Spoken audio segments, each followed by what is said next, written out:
On my birthday, I got into a car accident and was trapped in the car with my husband's first love. My doctor husband rushed to the scene and chose to save the frightened her first. I was stuck in the deformed seat, covered in blood, and pleaded for his help, but received a cold response. She's pregnant. There are 2 lives at stake. Can't you understand the situation?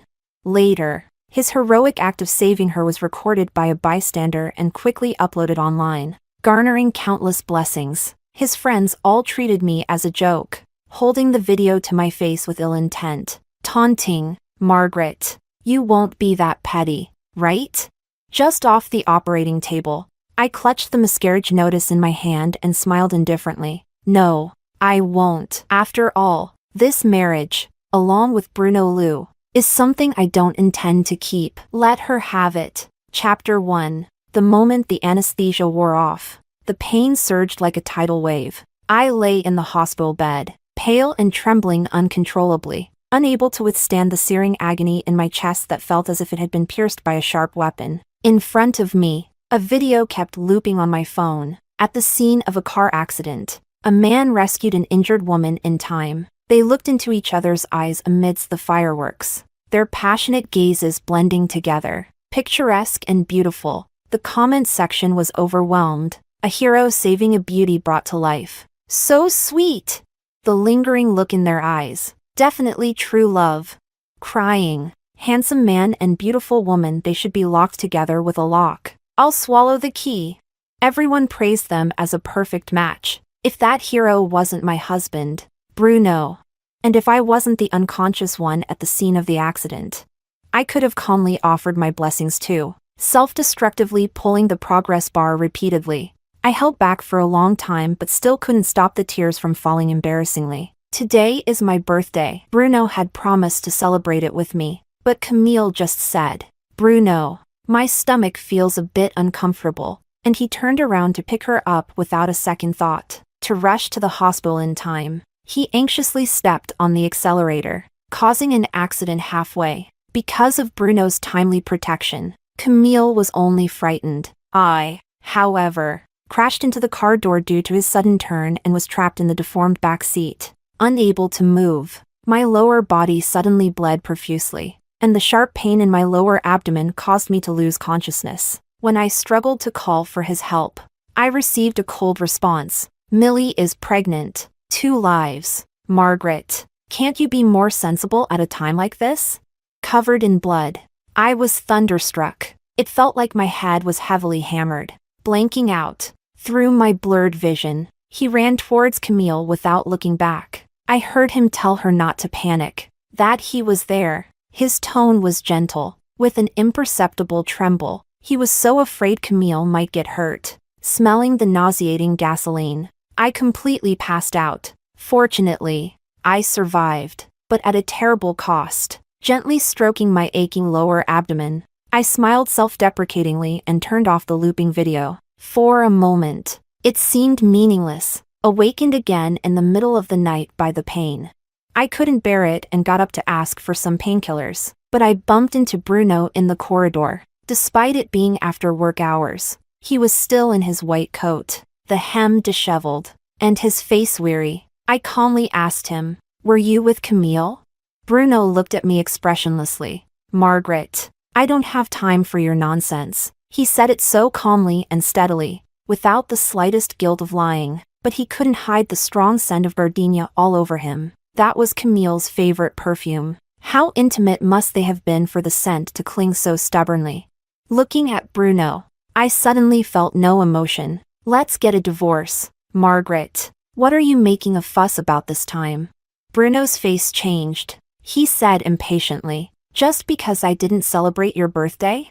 I didn't answer, but he seemed to assume it, his lips curling into a cold smile. "Millie is having a hard time with the pregnancy now. As a friend, what's wrong with me taking care of her a bit more? You're just petty and overly dramatic. Simply incorrigible." Bruno was about to continue scolding when his phone suddenly rang. His previously stern face softened instantly. No need to guess. It must be Camille. Facing his former first love, Bruno never hesitated to show a bit of tenderness. After hanging up, he hastily threw out a sentence.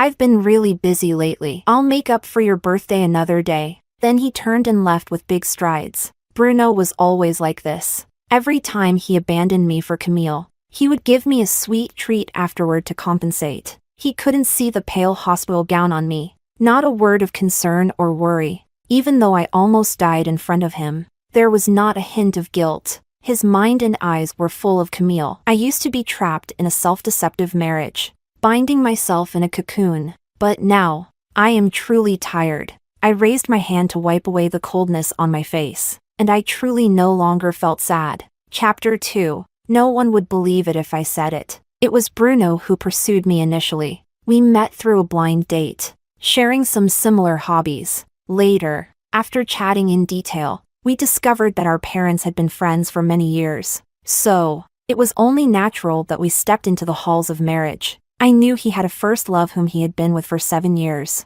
But we were all adults. I believed he would handle everything well. Yet, I was too naive. Ever since Camille returned to the country pregnant, my life turned upside down. The always calm and self-possessed Bruno completely changed. When I had a high fever, he accompanied Camille to the countryside to watch the stars. On our wedding anniversary, he went to Camille's house to fix the plumbing, leaving me alone in an empty restaurant. If I showed any hint of complaint, it became ugly evidence of jealousy. Although I was his wife, I became a secondary choice. But all the heartache and grievances in the future have nothing to do with me anymore. Before logging out of WeChat, I saw a message from the research director. Once again, she was urging me to go abroad for further study. Actually, she had mentioned this to me as early as 6 months ago. At that time, I had politely declined, because of the long 2 years and because I couldn't bear to leave Bruno.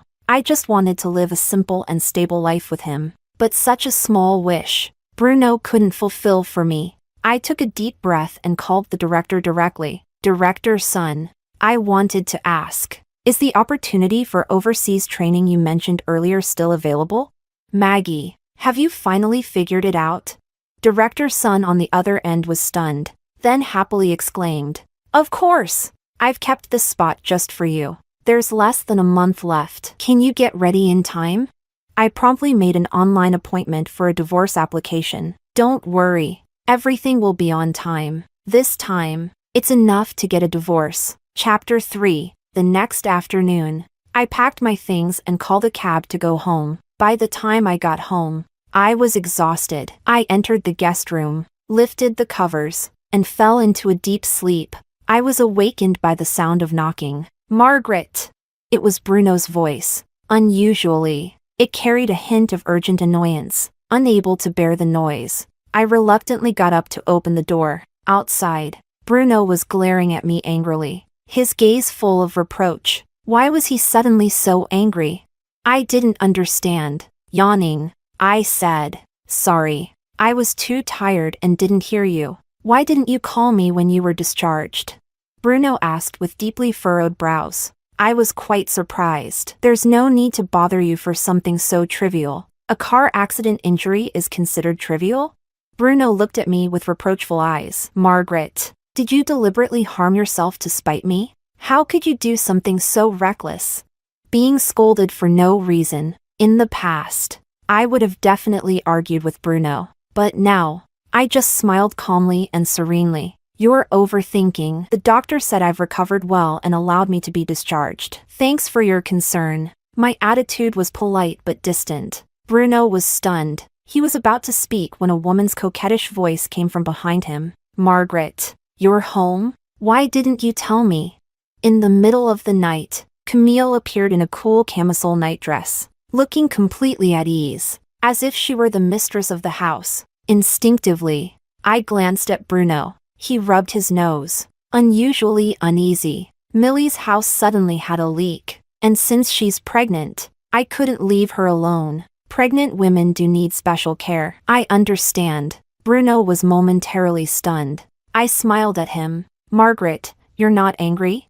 I chuckled. Helping friends is normal, especially since she can't be alone right now. And you're a doctor. It's your expertise. Hearing this, Camille's expression changed slightly, and Bruno looked utterly incredulous. I waited a while, Seeing him still standing there, I turned to go back to sleep, but Bruno suddenly grabbed my hand. No, Margaret. I know you must be angry. Now it was my turn to be stunned. I saw Bruno press his lips together. You didn't react like this before. I couldn't help but recall the past. Whenever Camille called, he would always go to her, never missing a call. We had countless arguments over this. I had cried, raged, and even scratched his face hysterically like a madwoman, but he remained unmoved. He would even scold me back. A person with a dirty heart sees everything as dirty. But now, facing these two again, I felt no emotion at all. I didn't love him anymore.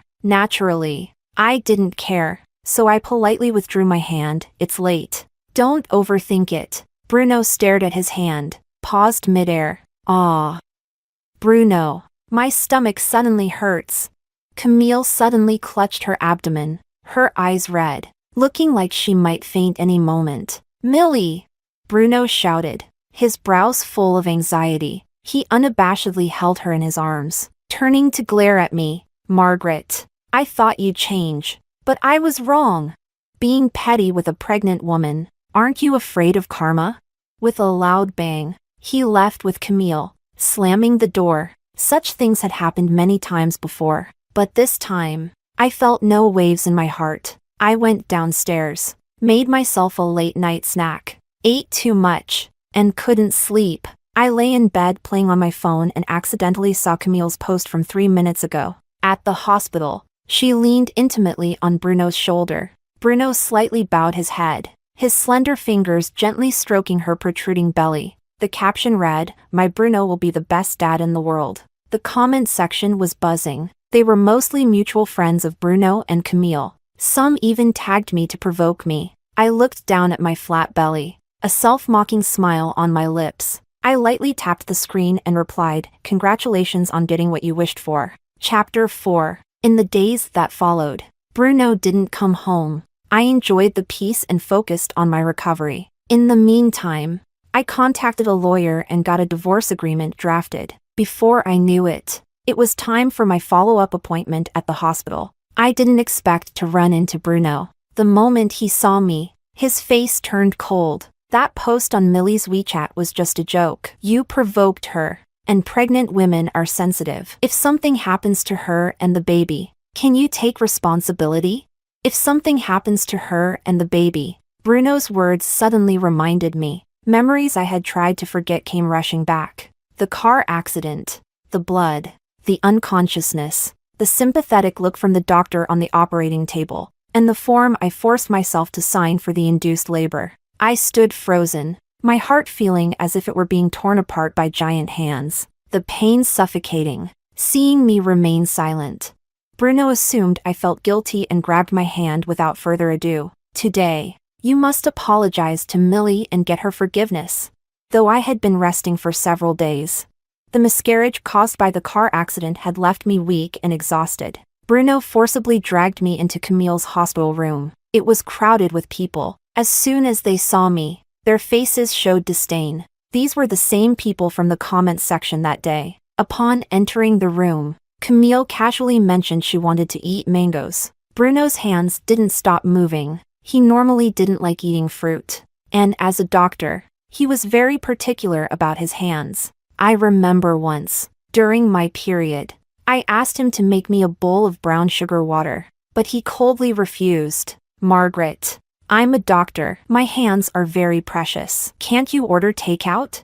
But now, he let the sticky juice soak his hands, patiently peeling a whole plate of mangoes for Camille. It was treatment I had never received. The mocking gazes directed at me grew more intense. Witnessing all this, I remained calm. We were getting divorced. It had nothing to do with me. Camille, as if just realizing it, teased Bruno. Come on, Bruno, you're so good to me. Margaret must be dying of jealousy. Bruno stopped what he was doing, glanced at me intentionally, and sneered coldly. Can't you do things yourself without me reminding you?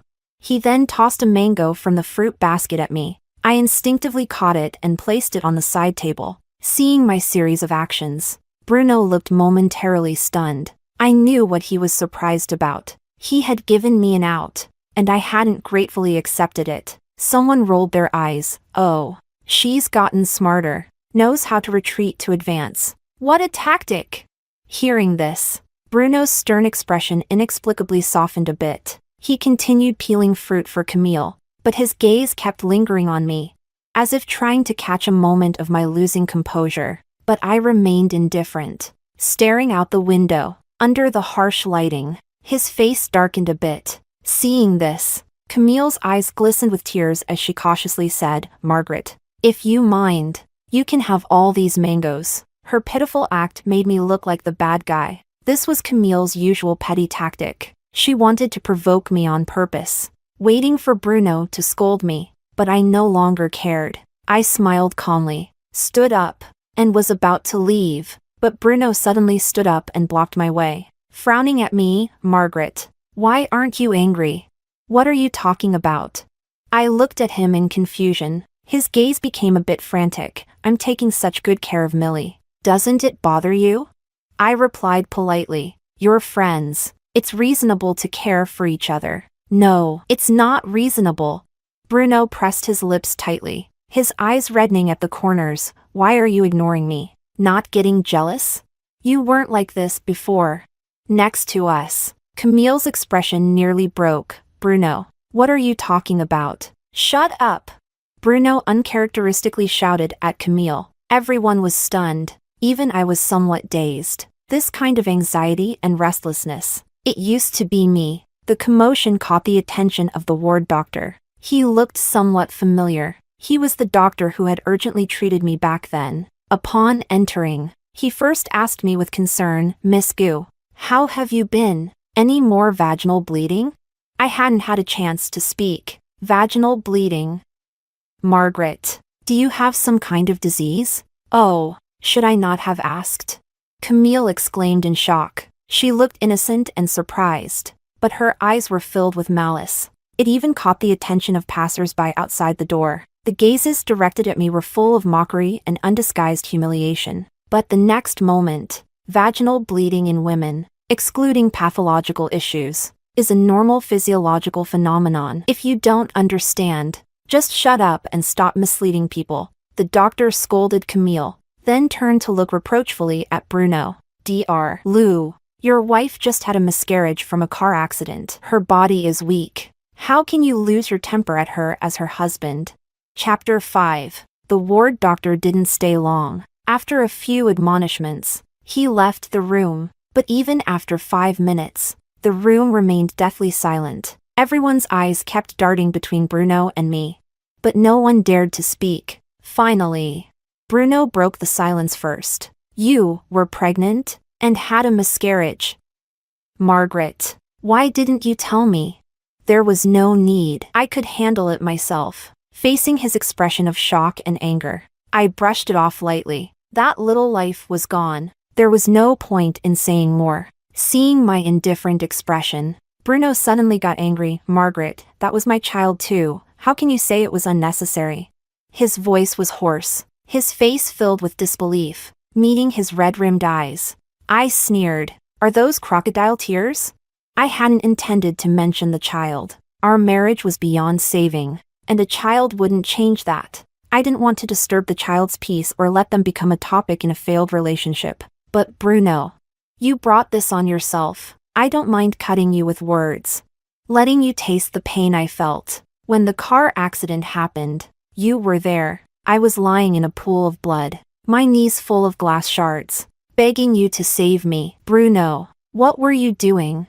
Seeing Bruno's trembling eyes, I smiled lightly. "Oh, I remember. You saved Camille, who was unscathed and only a little frightened. You made your choice, so why blame me? Besides, taking a step back, Camille is pregnant. As long as you're willing, having more people call you dad wouldn't be a loss, right?" Bruno was speechless, his body trembling, his fists clenched tightly. At that moment, Camille suddenly exclaimed, "Margaret, I didn't expect you to go through something like this. As a mother myself, I know how painful it is to lose a child. You must be very sad about your miscarriage." She gently stroked her protruding belly, a seemingly sympathetic expression hiding a clear smile. As compensation, why don't you become the godmother of my baby? Bruno cares so much about this baby. Whenever I feel uncomfortable, he gets extremely worried. If you treat this child as your own, it might ease your pain of losing yours. I always knew Camille was shameless, but I didn't expect her to be this vile. Her words ignited a long-dormant anger in me. I walked up to her bed, raised my arm high, and slapped her hard. Caught off guard, she stumbled onto the bed, holding her face in disbelief. I used to ignore you because a fly won't land on an egg without cracks. Bruno couldn't control himself. I'm not someone who teaches wives or enjoys dealing with mistresses. Your repeated provocations are childish, but you should never have insulted my child. If it happens again, it won't be solved with just a slap. I smirked, then picked up the plate of mangoes and walked up to Bruno, raising my wrist. I gently tipped the plate, pouring the fruit all over Bruno. In an instant, his clean white coat became a mess. Do you know why I didn't take the mango? I wiped away the mockery in my eyes and looked at Bruno, speaking each word clearly, because I'm allergic to it. I had a reaction in front of you on our first date. If you can't even remember what your wife eats, don't pretend to care. Enjoying the sight of his suddenly pale face, I laughed heartily. Stop being so hypocritical, Dr. Lou. Chapter 6. Before leaving, I casually left the divorce papers behind. Then I went for my follow-up appointment. Bruno, surprisingly stubborn, insisted on accompanying me. I don't accept the divorce. I'm your husband, Margaret. I have that right. I didn't bother arguing with him, prioritizing my health. After the examination, the attending doctor said I was recovering well. Hearing this, Bruno let out a sigh of relief, showing a relieved expression. He then took the initiative to pay the bills and get the medication. I watched coldly. I wasn't going to refuse free labor, even when I was about to call a cab home. He insisted on driving me. Margaret, given your condition, I'm worried. He glanced at me cautiously, as if I were a fragile porcelain doll needing careful handling. Before I could respond, an elderly lady passing by suddenly called out to him, Dr. Lou, it really is you. Dr. Lou. Seeing Bruno's surprised look, she smiled even more warmly. Don't you remember me? I was your patient when your wife was pregnant and hospitalized. I was in the bed next to hers.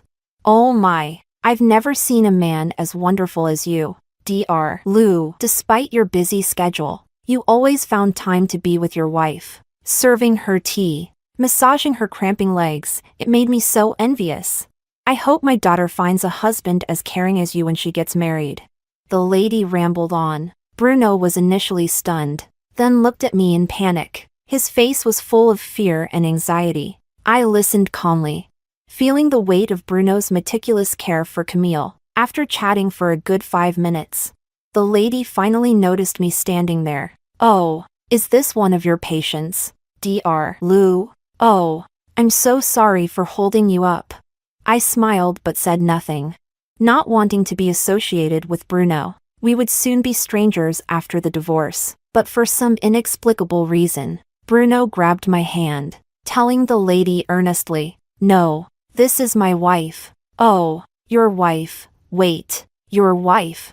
The lady's face turned from shock to disdain. In no time, her gaze towards Bruno became filled with contempt. She forced a smile, and as she turned to leave, she muttered loud enough for all to hear. Having a wife yet always hanging around a pregnant woman, he looks decent but is worse than a beast. Cheaters like him are everywhere. It's so disgusting. Oh my God. I wished for the wrong thing. My daughter will definitely find a faithful man, not someone like this. Ugh. I couldn't understand Bruno's behavior. Why create trouble for himself? Was he insane? Still, he insisted on driving me home personally. You just had a miscarriage. You need to take good care of your body, or you'll suffer long-term effects. Seeing his serious attitude, I nonchalantly agreed. Whatever. A free driver is a free driver. Bruno told me to wait at the hospital entrance while he fetched the car from the parking lot. Before leaving, he tightly gripped my hand. Wait for me 5 minutes, okay? His usually cold eyes held a hint of pleading. I agreed, But after 10 minutes of waiting, there was still no sign of Bruno or his car. I glanced down, opened the ride-hailing app on my phone. 15 minutes later, I was safely home. As I sipped a warm cup of milk, the door opened again. Bruno appeared at the door, looking disheveled. He tightly pressed his lips together and looked at me. Just a little more time. Margaret, why didn't you wait for me? Chapter 7. Why didn't I wait for him? Good question. Flipping through the documents in my hand, I didn't look up. I did wait. You were late and broke your promise, but it was just a little more time. You went to see Camille, didn't you? I cut him off abruptly. Don't bother denying it. There's her lipstick on your collar. The mark was glaringly obvious. A blatant provocation. Camille had set the stage. Not fulfilling her plan would be a shame. Millie suddenly fainted, and I was worried something might happen to her. Bruno's face showed undeniable panic. There's really nothing between us. You misunderstood.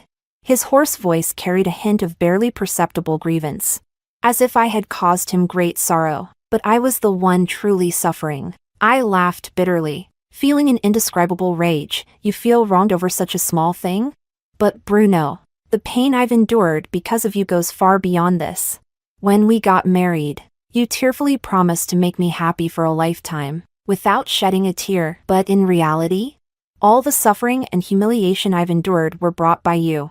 2 months ago, during a heavy rain, you volunteered to pick me up, but halfway there, Camille called, and you left me on the roadside. I walked in the rain for 2 hours, got a bacterial infection, and ended up in the hospital. A month ago, during a business trip, I encountered a local riot. I was so scared.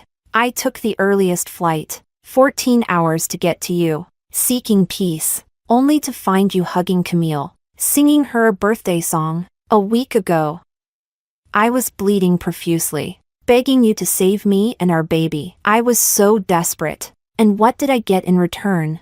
You took Camille and got on the ambulance without looking back. Not even a word of concern. If it weren't for the firefighters arriving in time, I would have died in that gasoline-soaked inferno, leaving no chance to hear your petty grievances.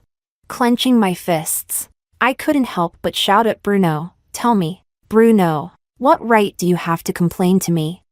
Bruno stood frozen, his lips trembling, trying to speak but failing to say anything. I took a deep breath, ready to leave, but Bruno suddenly grabbed my wrist. Margaret, I was wrong. I'm a bastard. You can hit me or scold me, but please, don't divorce me. During the car accident, I didn't know you were pregnant. I thought it was just a minor injury. We can have more children in the future. I'll take good care of you. Give me a chance to make it right, please?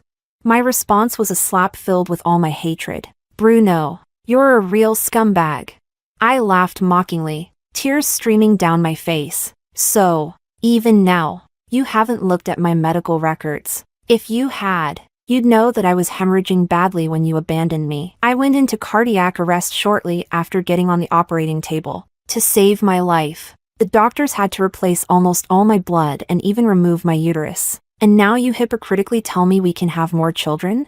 How am I supposed to have children?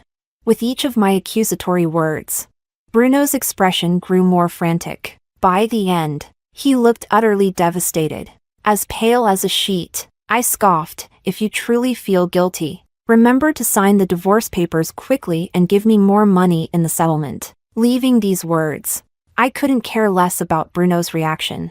I went upstairs to rest. Chapter 8. But Bruno seemed unwilling to give up. No matter how many times I reminded him, he still refused to sign the divorce papers. He started taking over my daily meals. Every morning, he brought me a bouquet of fresh roses. Wherever I went, he was a shadow I couldn't shake off. After 2 or 3 days of this, I couldn't tolerate it anymore. Bruno, do you think this is meaningful? My expression was cold, my tone filled with annoyance. You're disturbing my life. Are doctors so free these days? Bruno pressed his lips together and gave a bitter smile. I've been suspended from the hospital. Someone wrote an anonymous complaint, accusing Bruno of having inappropriate relationships with patients. Moreover, His favoritism towards Camille at the hospital was exposed, leading to his suspension and investigation. One misstep, and all his years of hard work could be undone. But none of this mattered to me. Facing my calm and unperturbed gaze, Bruno forced a smile. Now, I just want to make it up to you. Sure, I'll give you that chance. Really? Bruno's eyes momentarily lit up with hope. The next second, he fell into despair. Sign the divorce papers. I coldly shattered his illusions. If you won't. After 2 years of separation, I can still file for divorce. I had once been blinded by love, suffering deeply. Now, I was finally clear-headed. No one could stop me from moving forward. Margaret, I know I hurt you deeply before, but I truly realize my mistakes. Can't you give me a chance to make amends? Bruno looked at me helplessly, his eyes full of regret. I stared at him indifferently. Can you give me back my child? Chapter 9. After enduring the abortion, I always thought I was strong enough to get through this ordeal, but every night, in the dead of night, there was always the sound of a child crying echoing in my ears. I woke up from nightmares again and again, drenching my pillow with tears. Rationally, I comforted myself repeatedly. Losing the baby was the best choice. This child came too suddenly. There was no future in my relationship with Bruno. Rashly bringing the baby into a loveless family wouldn't be fair to him. Moreover, this child was lost in an accident. I didn't have to bear the guilt of killing him with my own hands. But the uncontrollable sobbing was real. The countless sleepless nights were real. The many donations I made to temples for longevity lamps weren't fake either. Despite all my self-deception, I still couldn't forgive myself. I felt like an unfit mother, hating myself for losing a life due to my carelessness. Before I could even embrace the sudden joy,